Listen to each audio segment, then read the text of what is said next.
My son recently fell against one of our walls and put a large hand hole through it. So this is how I fixed the hole. I first started by hanging a large piece of paper below the hole using painter's tape to prevent damage. By creating a catch with the paper, we'll prevent most of the drywall dust from falling to the floor.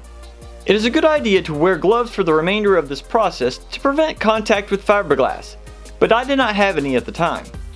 I first removed some of the loose pieces so I could feel inside of the hole to determine the size of the damage and know how large I needed to cut the hole.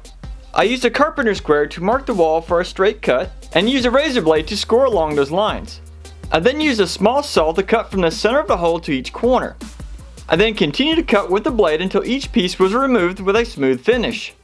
I then inserted 2 long pieces of wood behind the wall and secured them in place with a screw just above and below the hole. I next cut out a piece of drywall to fit in the hole and added 2 screws to each side. I then applied drywall tape along each seam for added strength. I next added a healthy amount of joint compound over the entire area, including all of the joint tape and screws. I then let it dry for at least 2 days to make sure it was fully dry. I then sanded everything down until I faintly saw the tape and screws, trying to keep everything level.